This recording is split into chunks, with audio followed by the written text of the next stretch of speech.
should say a few words regarding the Tirobhav disappearance of Srila Abhiram Thakur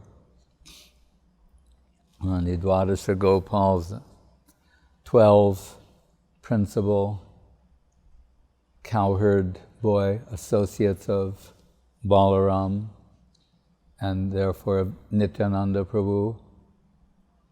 He's told to be Sridham in Krishna Lila. And as Balaram is so powerful, he's also very powerful. One of his pastimes, take a tree trunk that would take 64 men to lift that tree trunk. He would play with that as a flute, hold it to his lips, twirl it, and so some sort of inconceivable strength he's showing as an intimate associate. Baladev, Nityananda, and in their pastimes, told when Nityananda Prabhu is visiting his place with his associates, this is their play, their leela, to discover. Guru Maharaj compares it to the hide and seek game that children play. Although they know each other, they hide themselves from each other and then seek each other out. That sort of divine play. So the associates of Nityananda Prabhu, they're saying that, don't you know he's Balaram? And Abhiram Thakur, he's Balaram. For sure, yes, Nityananda is Balaram. As in the song of Narottam Thakur, Brajendra Nandana Jai Sachi Shuta Hoilo She Balaram Hoilo Nitai. Nitai is Balaram.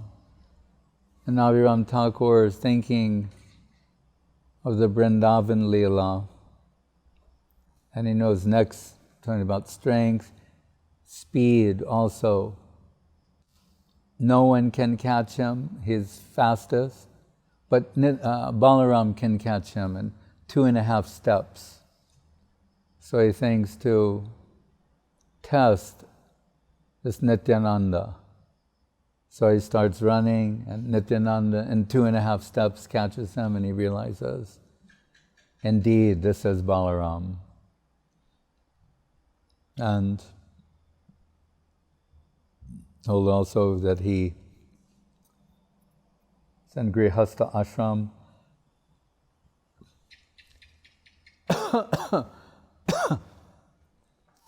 possessed a whip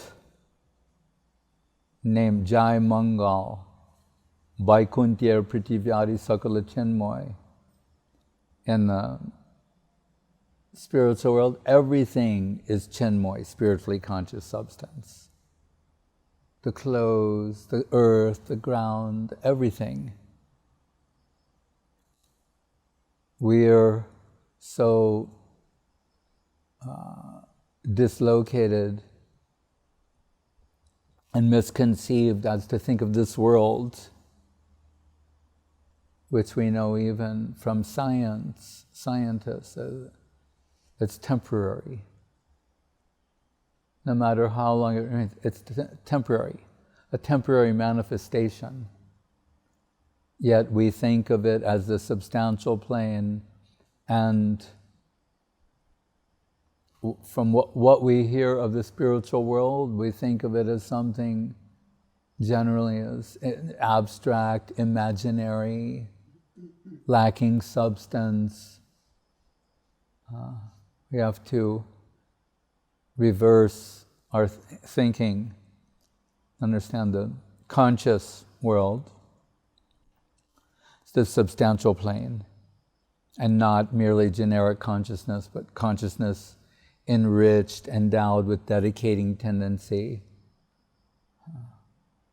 And in that realm, as everything here is composed of matter, one subtle or gross, there everything is comprised of spiritually enriched, dedicating, devotional consciousness. So his whip, as part of his paraphernalia, is also Krishna conscious. So sometimes he's taking that whip and whipping someone and whipping them into Krishna consciousness. They will feel Krishna prem from his whipping. We should be so fortunate. One such person was Srinivas Acharya. We're told in one instance that his wife, he's whipping some boy and giving him Krishna prem, and his wife saying, "Prabhu, I don't think he can withstand so much Krishna prem." But at any rate, Srinivas Acharya came to see him. These associates of Balaram, we mean this in a delightful way. They're eccentric. The Jai Mangal whip and other things. And to test Srinivasa Acharya, he points nearby and says, "Oh, look, be careful, look, there's a snake there." He said, "Oh, you're right, yeah, oh, I see, I'll meet." He said, "Oh no, it's a straw rope, it's not." "Oh yes, you're right." "No, it's a snake." "Oh yes, I see, it's a snake." So this is it's not just merely a story, but it's demonstrating the principle. Objective experience, subjective experience. What we acquire at the lotus feet of Sri Guru, it may contradict what we see with our eyes, what we can verify externally.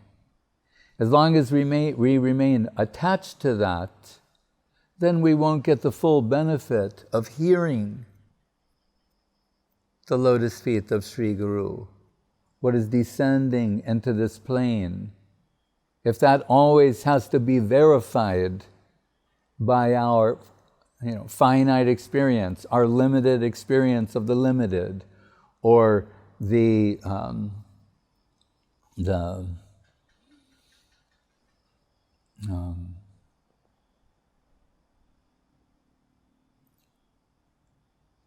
capacity of our senses to observe and draw conclusions, then we'll be deprived of spiritual substance. Srila Guru Maharaj, he would tell this story of the Nawab, or we can say king, he puts an ad in the paper for a sycophant, means a flatterer, a yes man. And he's interviewing different people for the post and saying, "Do you think you'll be able to do this job?" And they're going, "Yes, without a doubt, I can do it."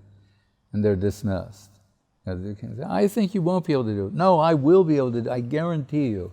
Dismissed. Then finally one man comes and he says, "Do you think you'll be able to do the job?" He says, "I think I'll be able to do it." And the king says, "It can be difficult at times to agree with all the things I say. I don't think you'll be able to do that all the time." And the man says, "You're right, actually, when I think about it, there would be instances where I wouldn't be able to agree with you." And they say, "No, but I think actually you could do it." And he goes, "When I think about it more, I think I also think I could do it." And the king said, "This is the man for the job." He has this sort of flexibility. What to speak of, we're dealing with the infinite. So everything will not come under the jurisdiction of our finite understanding or our finite means of verification or finite means of navigation. After one is through with that sort of modus operandi, Saraswati Thakur said, Tadvidi pranipatena pariprajnena sevaya upadekshani te jnanam jnaninas tattvadarshina. Pranipat, bowing down, means submission to the lotus feet of Sri Guru on the basis that I'm finished with my own interpretation about experience of this world. Everyone has the pride of individual experience. Everyone, every last person has this pride of what they've seen, what they've observed, what they've learned in life. It's nothing. It won't help one approach the infinite. And in fact, if you add it all together, praroksha, right? Pratyaksha, paroksha, the sum total of the experience of the finite will not yield the infinite. So its primary means of revelation is through the lens of the eyes of his devotees. Premanjana charita bhakti vilochanena santak sadeva hridayeshu vilokhayanti. Here, Brahma Samhita, and said, those eyes, what are they? They're opened, with gyan, not in the ordinary sense. There's premanjana, they're anointed with this divine love and affection. That allows them to have a proper view of Krishna. So, real gyan or knowledge in this sense is what is descending from that plane into this plane. And it may in fact apparently contradict what we see with our fleshy eyes. As in the Bhagavad Gita, Krishna tells Arjuna, Dibya Chaksu. What I want to reveal to you cannot be seen with your fleshy eyes. But Dibya Chaksu, divine seeing. Chaksu Runmilitam Jaina Tasmai Sri Gurave Namaha. Divine way of seeing. That is what is Krishna culture. The world goes on spinning. Life and its circumstances and history and these things, we're not here to meddle with them or try to correct them or send them in another direction. It's what it is. The world of mortality always was, always has been, always will be. It's the nature of the mundane world.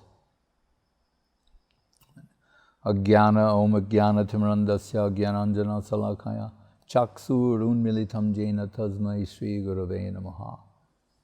But Gurudev with the,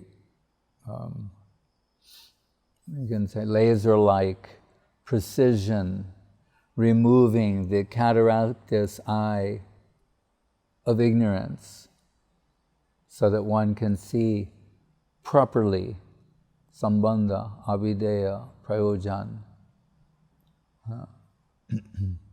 So, Abhiram Thakur, with this classic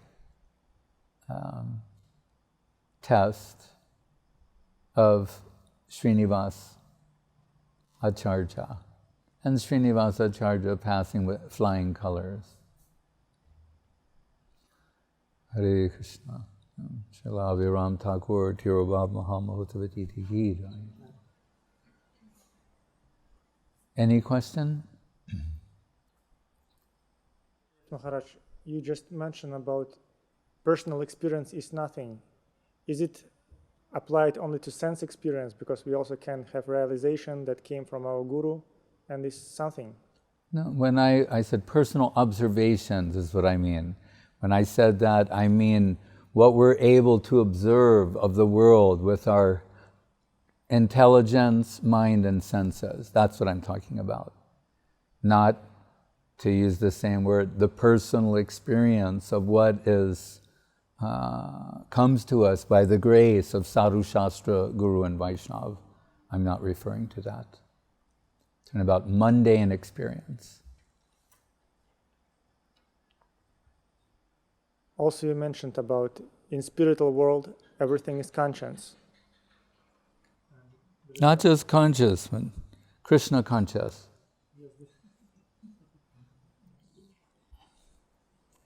There is a question about it. In Loving Search of the Lost Servant, Sridhar Maharaj says, Loving search for the lost servant. Yeah. wherever we think of is really part of our consciousness. And consciousness means person. Everything that we may be conscious of is a person. So it seems like even in mundane world, it's everything is a person. In the background. Can you explain this? Yeah, Jamuna River. We see river, it doesn't mean there's not a river there. There's a river there. But in the background of that is the person. If the spiritual world is the origin of everything, we just said, Vaikuntya Pritivyadi Sakala Chenmoy, everything in the spiritual world is conscious, right? And personal. There's no such thing as consciousness without personality. So it's all conscious and personal. Okay? The material world is a perverted reflection of that. So it means everything in the material world, if you can trace it back to its original position, is conscious and personal. So, Guru Maharaj gives an example, like the planets and the stars, Rahu, and the moon, we recently were speaking about the Ramayana, Ramachandra, addressing the ocean as a person. There's an ocean there, but in the background is the person. Then the ocean personified, that person comes forward at the behest of Ramachandra. Balaram, we're told, in a drunken stupor, calling Jamuna, and she is wanting to avoid him.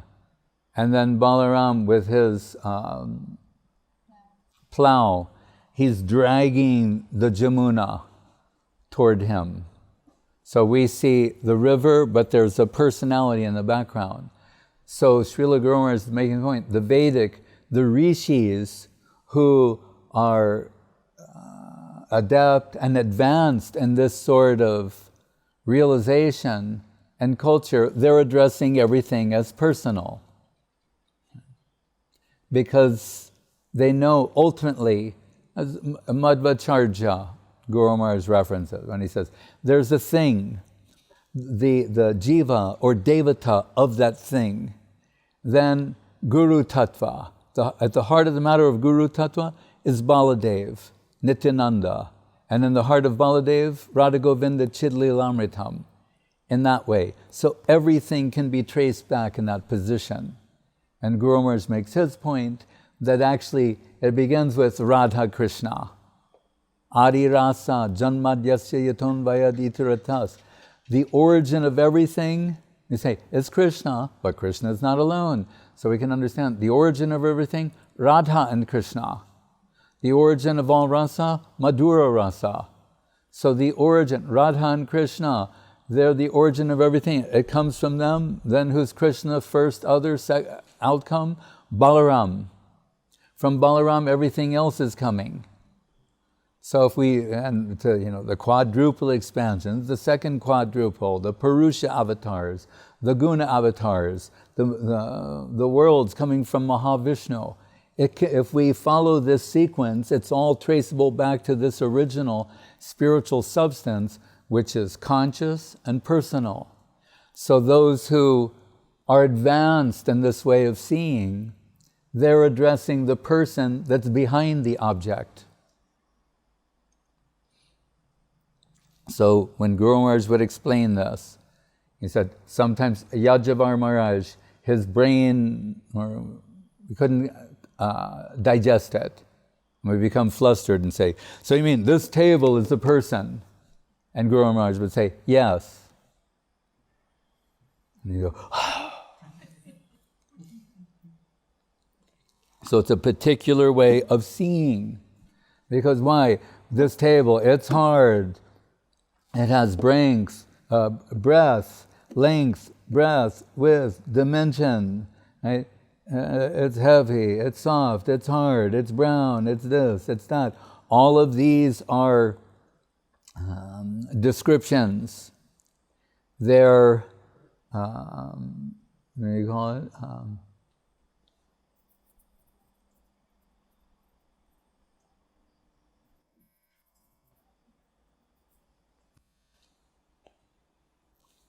What does Guru Maharaj call it? A cluster of subjective,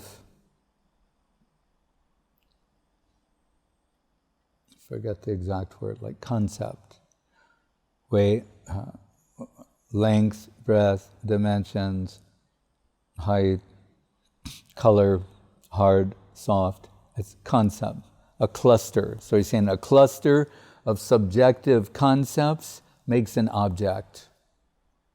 So the basis of all of this is consciousness. And the basis of consciousness is personality. So they will address the sun, moon, river, everything in a personal way. The whip, the chariot, the sword, the sun, the moon. Those are the rishis.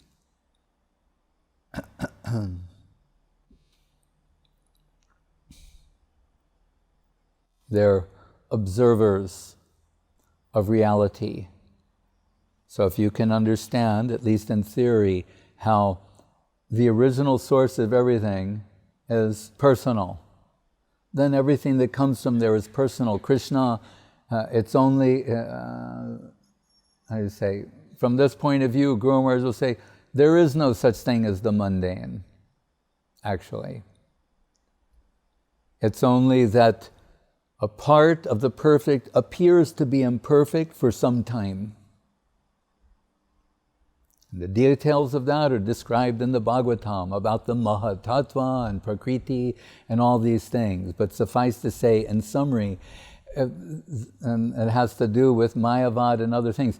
Krishna, in one sense, he's incapable of generating anything other than what is of the same nature as him.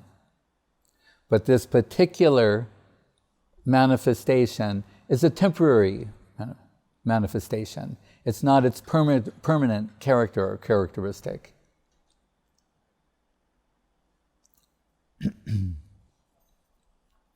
Because these are discussed in great detail in the books.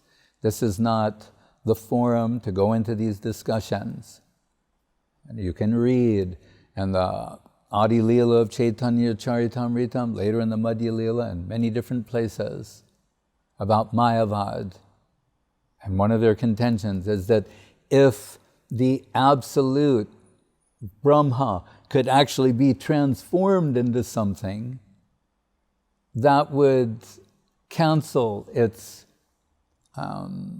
eternal spiritual quality. So it becomes a philosophical point.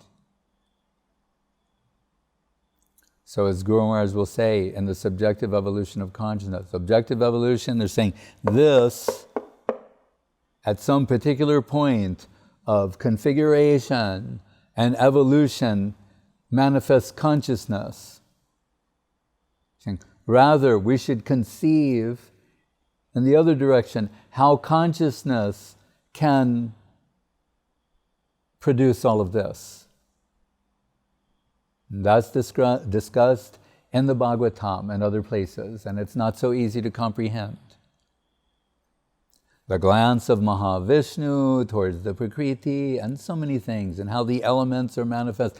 There's a way that the temporary, material, mundane creation is manifest, and then it winds up again. So, it's extraordinary, it's an extraordinary story, it's happened trillions of times, it's happening right now, it will continue to happen. But those who are spiritually advanced and realized, they know what the origin of all these things are. And they prefer to deal with that as to have their intelligence, mind, and consideration riveted to the most external aspect of the mundane.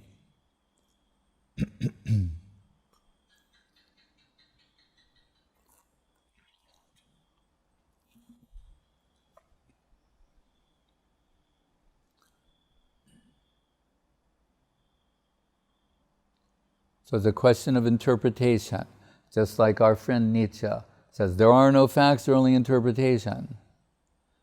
So if Abhiram Thakur says, it's a rope, Srinivasacharya is seeing a rope. He says, it's a snake, he's seeing a snake. So then we can understand, if nothing else, in principle, that whatever it is objectively is irrelevant to this type of thinking and cultivation. If you're going to enter that plane, to make progress towards entering that plane, then you have to follow spiritual thought and give up the pride of objective observation. It's limiting and deceptive. So as the old joke goes, upon discovery, when the person says to the other man, are you going to believe me or your own eyes?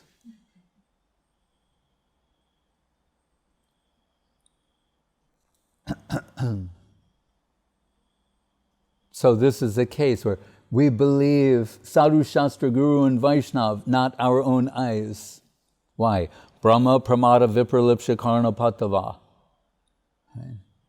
Because we're subjected to 4 defects. Comes from Jiva Goswami and elsewhere. And perhaps Baladev quoting you, but illusion, mistakes, cheating propensity, sensory inefficiency. In consideration of all those things means that knowledge acquired through the senses, mind, and intelligence is not reliable. And we're not talking about if you're making cement. Yes, if you're making cement, there's a formula. How much of this and how much of that, and then the water, and then, there's a way to do that. That's within the world. This is what people mistake. Within the world of time and space, within the world of measurement, you can make up stuff that is convenient for navigating the world of measurement. You can make up things that don't exist, like miles, kilometers, light years. They don't exist. There's no such thing as an inch or a foot, a yard or a mile, or a kilometer. It's just everyone agreed to something for the sake of navigating the limited world. You shouldn't let that type of primitive, infantile sort of thinking guide us when it comes to try and understand the infinite. So Guru Maharaj says, and rightfully so, well, we can say conceding half to the man who said, as a finite can know the infinite, it's not infinite. So Tag Sri Krishna namari nabhavyed grahyam indriye. Cannot verify. This is what theists, so-called theists, they make the mistake all the time. They're trying to prove the existence of God. If you really understand anything about God, you'll know that that's not possible by conventional proof.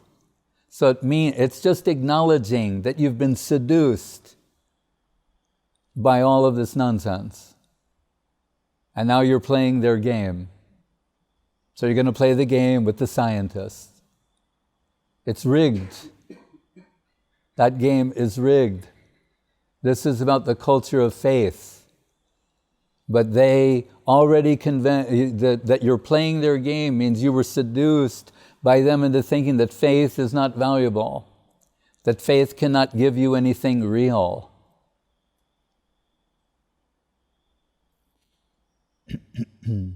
So Guru Maharaj's answer, if the infinite cannot make itself known to the finite, it's not infinite. That is the beginning point. That points to revelation.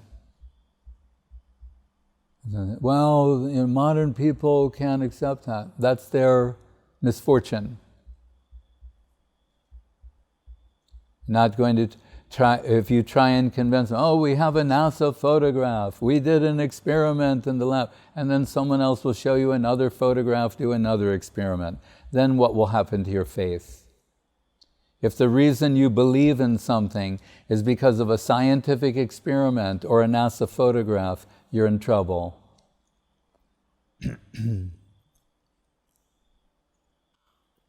Amnaya prahattatvam. Amnaya means descending knowledge. Hridayena binugato yodharmasta nibodhata. What resonates in the heart, the deep core. And then you say, well, it could be wrong. Yes, that's true. And it could be right also. It's not just it's always wrong or only wrong. Could be, but also has the capacity for belief, for faith, the culture of faith. If someone denies the possibility of revealed truth, then nothing can help them. No amount of convincing or cleverness. Well, one scientist said this, another scientist said that. We're not interested in what they say, actually. We're interested in the statements of saints.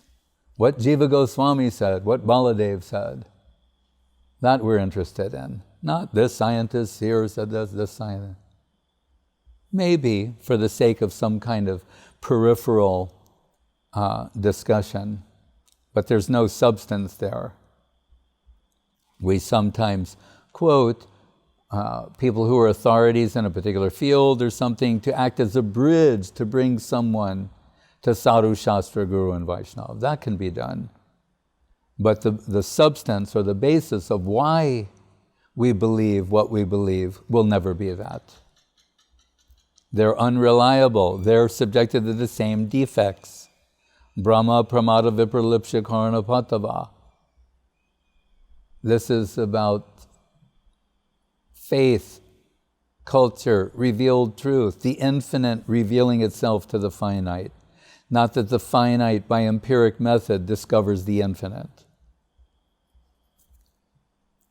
Sometimes they do, if they're sincere, they'll say, oh, this could go on infinitely, this type of. Then they're on the outskirts.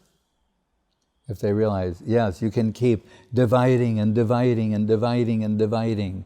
Anor aniyan mahato mahiyan, smaller than the smallest, and getting larger and larger and larger, greater than the greatest. But those are the extremes of the infinite. Brahma, Paramatma. Krishna conception, central conception of the infinite. All attractive. Reality of the beautiful. Love, charm, beauty, sweetness. These are not terms you will hear a scientist use. You cannot conceive of the absolute as being loving or affectionate. That would be laugh out loud, funny, dismissed as an impossibility. So it shows how remote and removed they are from the truth. The simple things that not only human beings, but even animals are capable of expressing in this world, they deny the original source of everything. That's just a lack of imagination, actually. In the name of being advanced, imaginative, thinkers, this betrays a lack of imagination.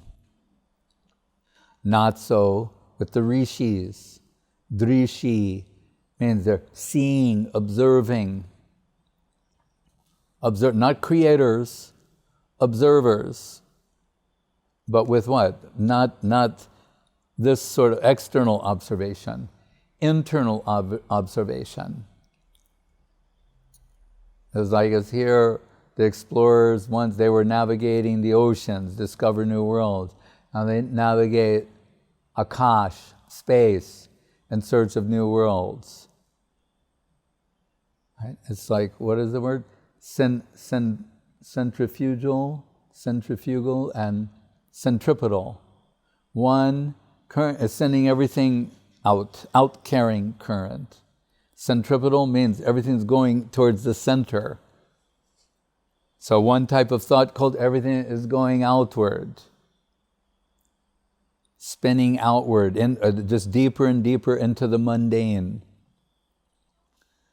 The spiritual thing is centripetal, going inward toward to the central conception of the infinite, which is personal, conscious, loving, affectionate, and beautiful, Krishna conception. You don't have much time to play these games. Okay? Spiritual culture is serious. As much as anything requires some dedication. Look, the swimmers, they get up at 4 a.m. People working on a movie shoot, they get up at 4 a.m. Right? The Wall Street people, what is the money? What do they call it? Money never sleeps. Right? That's what they're thinking. They're afraid to fall asleep. They might lose $1. Money never sleeps. So they can be like that. But about spiritual culture, then what? It should require a less dedication, equal, or greater.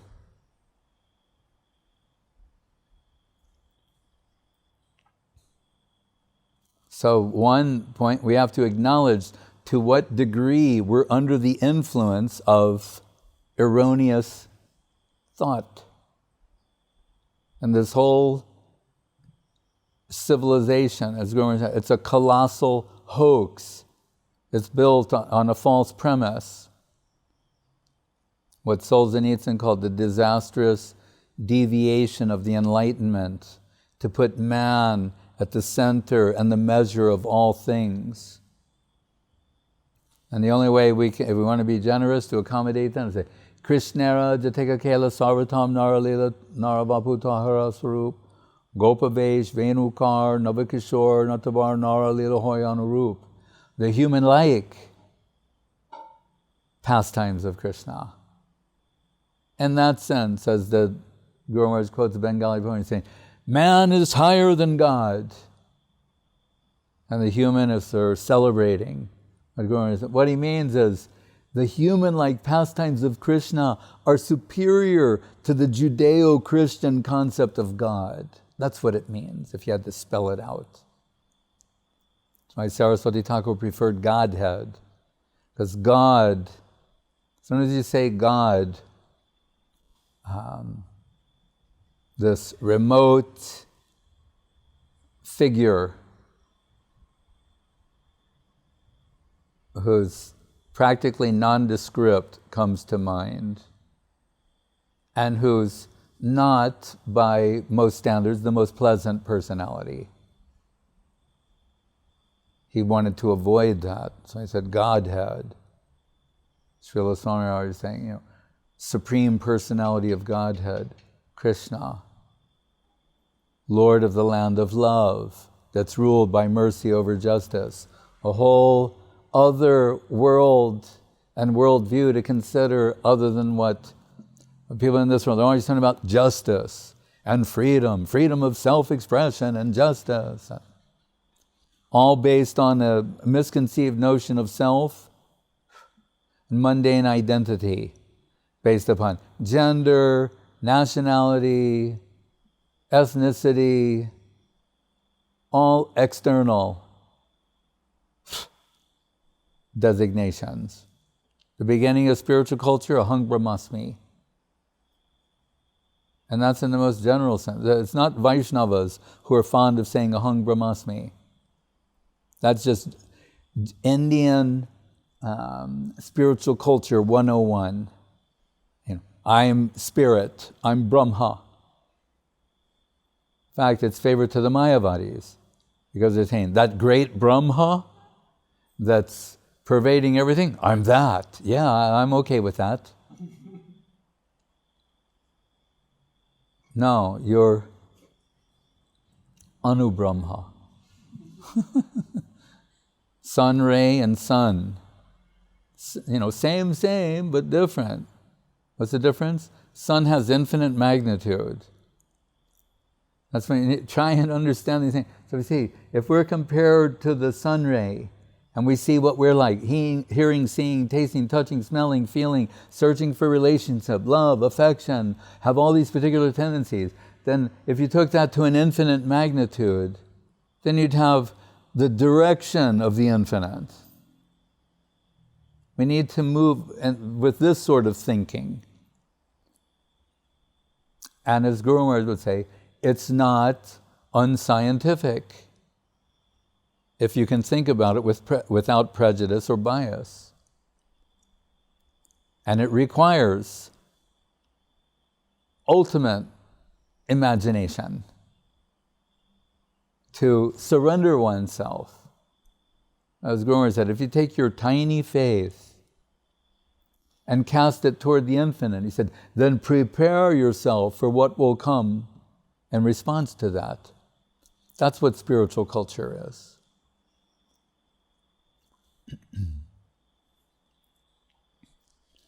Should we think life will only become meaningful when we find out certain information in the future, after we're dead?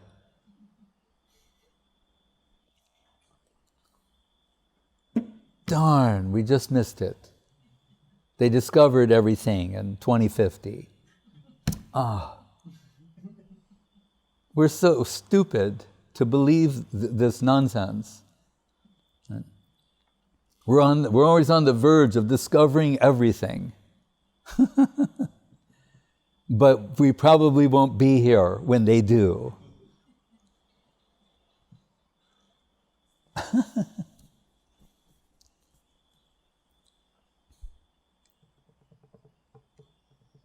I wonder if you can bet on that at Ladbrokes.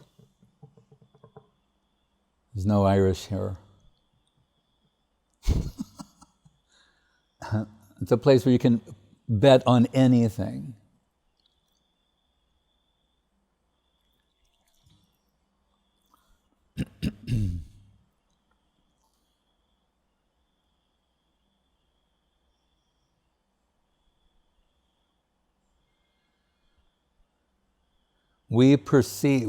On any level, anyone in connection with the Krishna consciousness movement perceives the value in terms of the spiritual substance that's coming to them.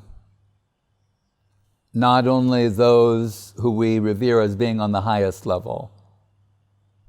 That's why Rupa Goswami says, Kleshagni Subhada Moksha Laguta Krit Sandrananda Visheshatma Sri Krishna Karshini Chasa. From the very beginning, you feel something.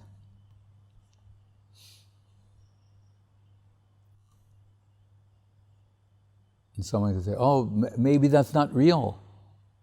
Well, then there's a systematic way to approach this, and then if you're serious about it, follow this process, this approach, and see for yourself.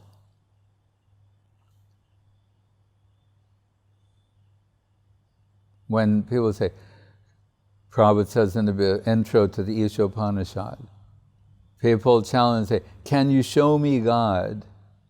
And his response was, do you have the eyes to see God? Like Nakshidi is an artist. I once had to take an art class And I'm just taking it because you were told you have to take this. You know. I wish I could say it was because it was just because you had to. Okay. Yeah. But I'm really happy I did. So I went there, and that teacher, she's showing us pictures of masterworks and explaining all this jargon about vanishing point and tertiary colors and, color theory, all these different things that I'm feeling. Anyway, you're just sort of taking some notes and looking at all the pictures and listening to her and wondering, where is this going? Why am I doing this? But I forget how long into it was, but it was 3 weeks. One day, it's as if all these pictures went 3D. And then all those things about vanishing point, tertiary colors, composition, started seeing them and realizing, oh, this is incredible. This is the masterwork. In the beginning, I thought, who says that? Look at this.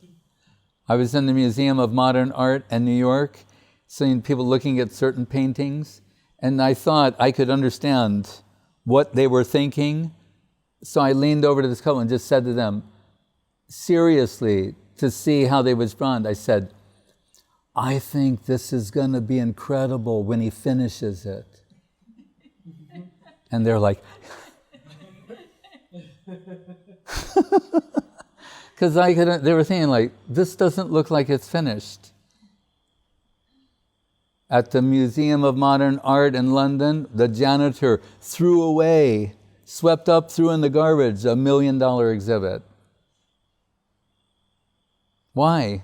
Because from his point, it looked like junk, like garbage, rubbish. So he threw it out. And they come in, where's the such and such exhibit? What?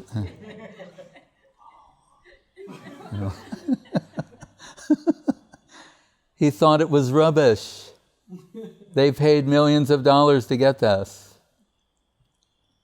So if you can understand that, then that's how you need to understand. So when atheistic people, they look at what is theistic and that it seems like nonsense. There's nothing there. It's primitive. It's tribal. It's not. You got to throw it out if you want to, be modern.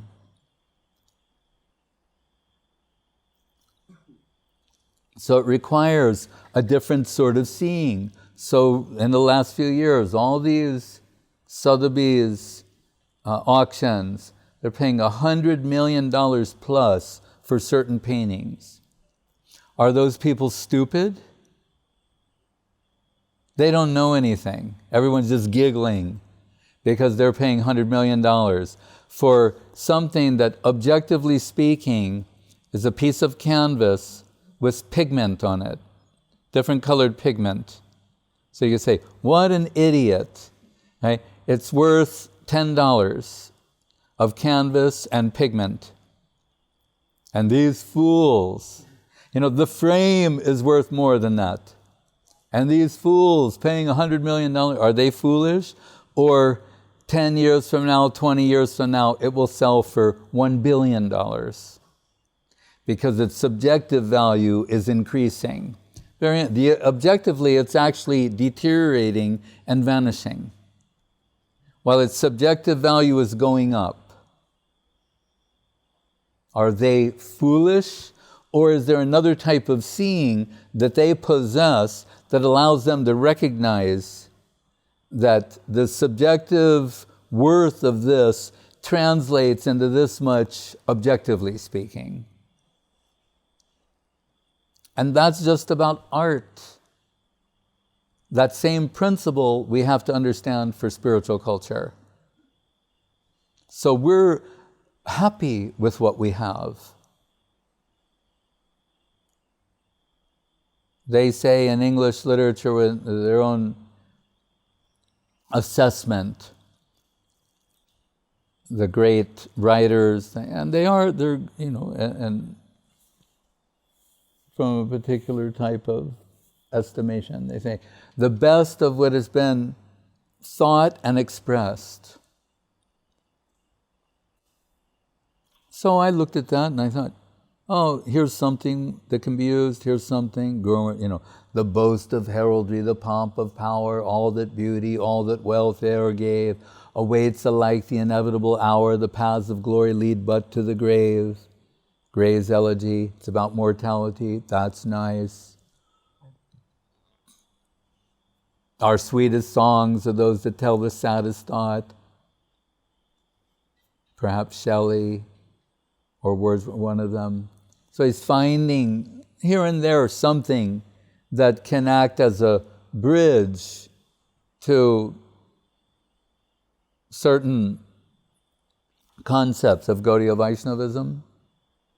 But generally speaking, looking at, from the Western world, the best of what has been thought and expressed, when you extract that best, it usually ranks on the lower platform of Indian spiritual thinking, which means like Brahma, Brahmavad, that sort of thing. Only Guru Maharaj can carry it into the realm of Mahaprabhu, and what these writers expressed, observing something here, he's sort of extending, blessing them with some sukriti by connecting that to Sri Chaitanya Mahaprabhu or Radha Krishna pastimes. But the beginning point is the infinite making itself known to the finite. To accept that possibility, that prospect. One of the most famous atheists in the modern world had a friend who is also a self-declared atheist, and together they were atheistic brothers for so long. But his friend said to him once, but wouldn't you have to, although we're both atheists, he said, but wouldn't you have to admit, and when in consideration of the infinite possibility, infinite prospect, that it's not impossible. That much he could understand. But his friend said, no, I can't admit that. Because he knew also, if I admit that, then we're back to the original, we're dealing with God again. So he didn't want to allow that pinprick through which the infinite could come, streaming in. And that's what Guru Maharaj said, the infinite making itself known to the finite.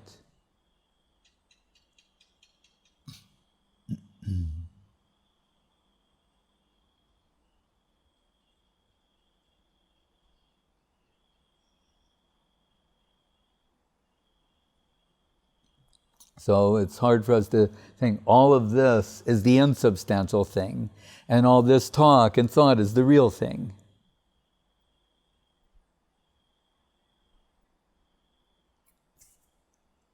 We have to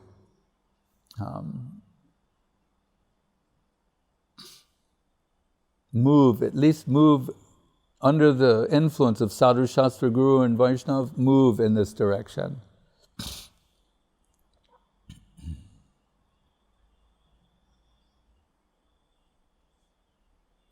And that's why the importance of Sangsaresmen Kanardopi Satsanga Sevadirninam.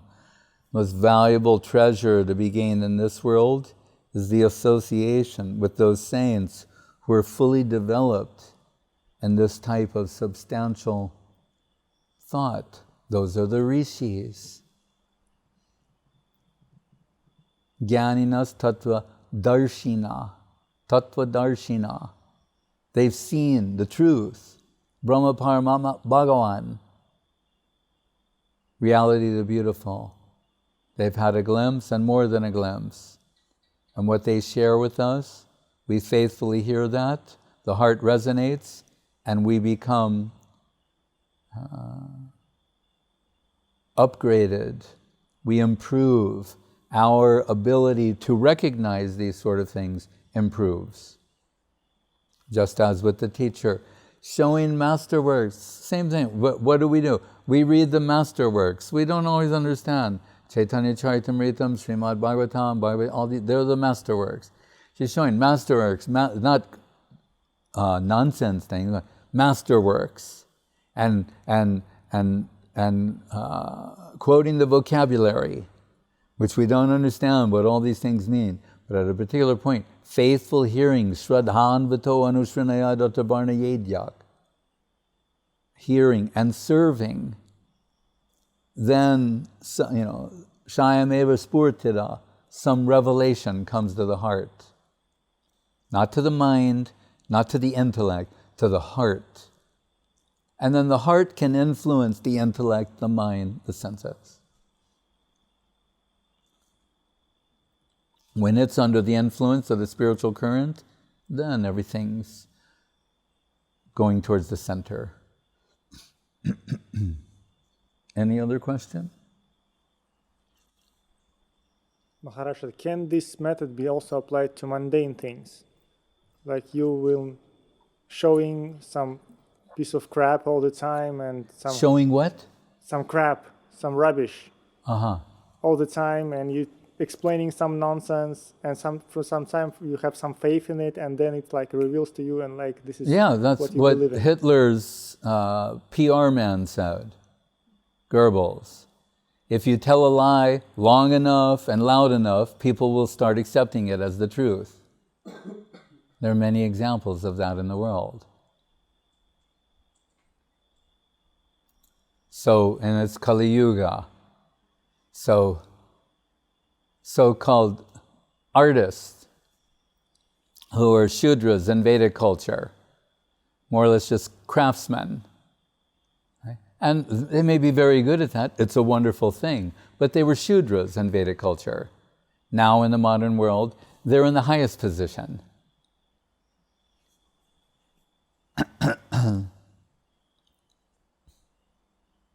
So, and things are degrading, deteriorating.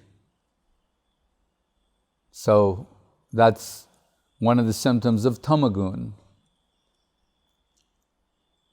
That the lowest thing will be exalted to be the highest thing, and the inverse. And we see that in the present state of popular culture.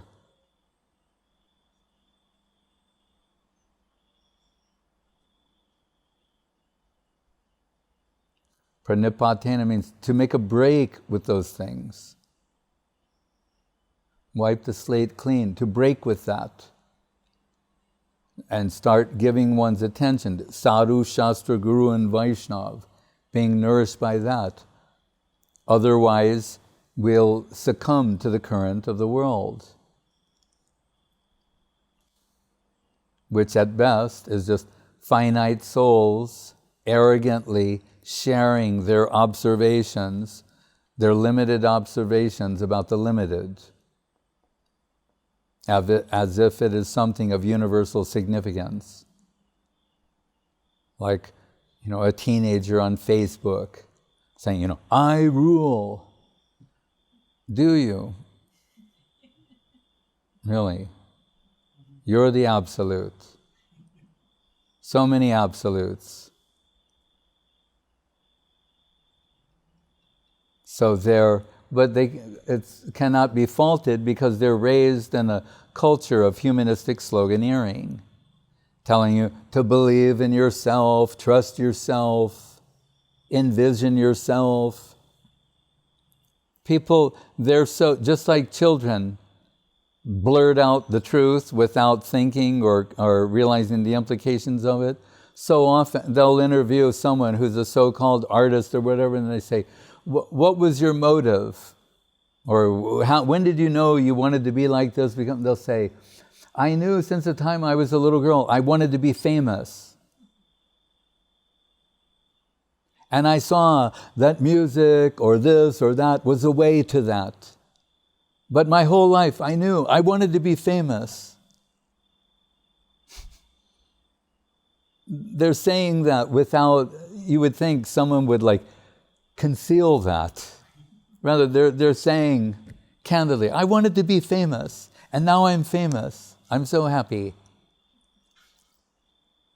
Then when someone realizes they're not absolute, they gain a few pounds, they don't look so good anymore, then they start becoming miserable. Because they're not in their eternal form of Satchidananda. Especially, for the women who was once a beautiful woman, or the most beautiful woman, that type, supermodel, most beautiful woman, inevitably age will take its effect. So then they're no longer the most beautiful women in the world, just one of the most beautiful women in the world, or certainly a beautiful woman, or she's lovely. It starts going down. She's very attractive. She's a wonderful person. She has a great personality. And then how painful, we're laughing, but how painful that must be. So there are all these stories of famous Hollywood, and I'm just using the women because it's more prominent and more devastating for them.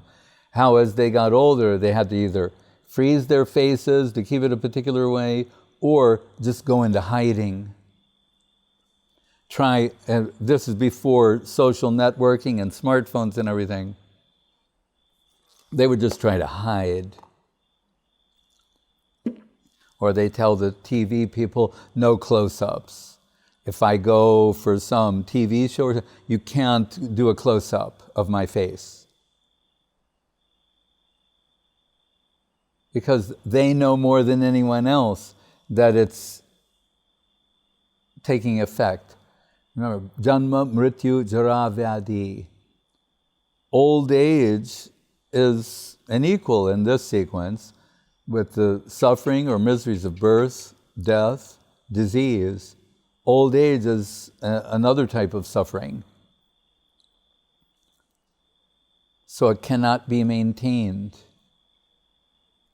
Just think of Lenin in his mausoleum.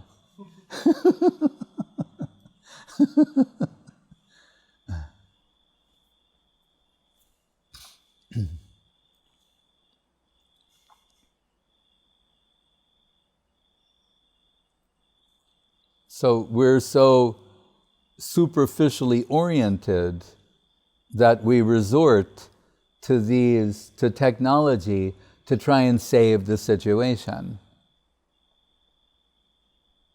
With anti-aging cream or cosmetic procedures or whatever it might be. But inevitably, can do that for some time. But by the time someone's 90, it's pretty hard to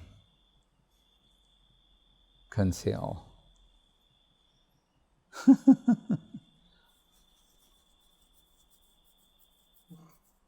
Although my mother won't be happy to hear that. She's 96, going to be 97. Then at that stage, everyone says, the beauty is within. Certainly. So, but from another point of view, this hankering that we have, you can see how antithetical it is to the soul. And we can say, really, it's unnatural for the soul to be in a position of aging. The soul almost knows intuitively that it should be in this forever beautiful, wonderful position, internally and externally. And that cannot happen in this world. So that means it's in a foreign land. The spiritual world is not the foreign world. This is the foreign world. So many times when Srila Guru Maharaj is giving Harinam initiation, he would say, in explaining the 10 offenses, that Harinam, the holy name, has not come to take me to a foreign place when he's explaining the 10th offense. to remain attached to this world to such a degree that it obstructs one's spiritual progress. So he's saying, we should submit. The holy name is taking you to your home, not to a foreign place, a place that is unknown to you.